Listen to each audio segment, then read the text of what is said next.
Assalomu alaykum. Ong osti bilan ishlovchi NLP terapevti Malika Mamatayevaman.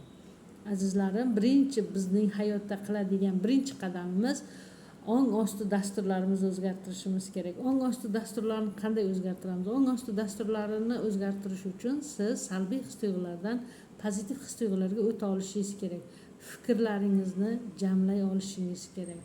Salbiy his-tuyg'ulardan pozitiv his-tuyg'ularga o'ta olishni eng oson, eng oddiy uslubi NLP texnikalari orqali 30 daqiqada siz hayotingizni salbiy his-tuyg'udan pozitiv his-tuyg'ularga o'ta olasiz. Natijada pozitivlikka o'ta olganingizda tashqi tomondan ham bizda resurslar bor, tashqi va ichki resurslar. Tashqi resurslar bu vaqt, pul, odamlar. Tashqi resurslaringizni ham ideal holatga keltira olasiz. Ya'ni vaqtingizni to'g'ri rejalashtirib, hayotingizda o'zingiz xohlagan imkoniyatingiz darajasida pullarni tortib olasiz va munosabatlaringizni yaxshilay olasiz. Bu tashqi resurslarga kiradi.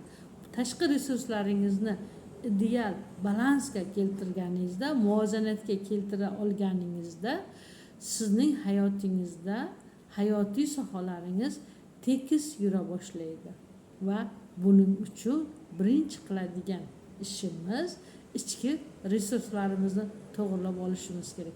Ichki resurslarga nima kiradi deb so'rasangiz, ichki resurslarga bizning hissiyotlar, e'tiqodlar va maqsad sari reja qo'yib, planla yurishimiz kiradi.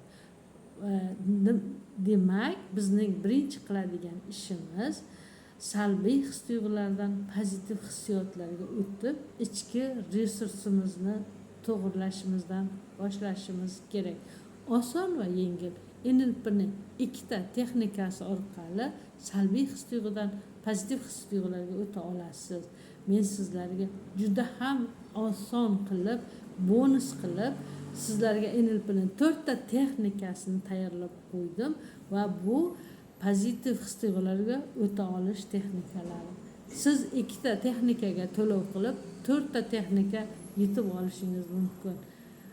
Lichkamga yozing, menga murojaat qiling. Salbiy his-tuyg'ulardan pozitiv his-tuyg'ularga o'ta olib, ichki resursingizni to'g'rilab, natijada siz tashqi resurslaringizga vaqtingizni to'g'ri rejalashtirib, katta pullarga ochilish imkoniyatini qo'lga kiriting.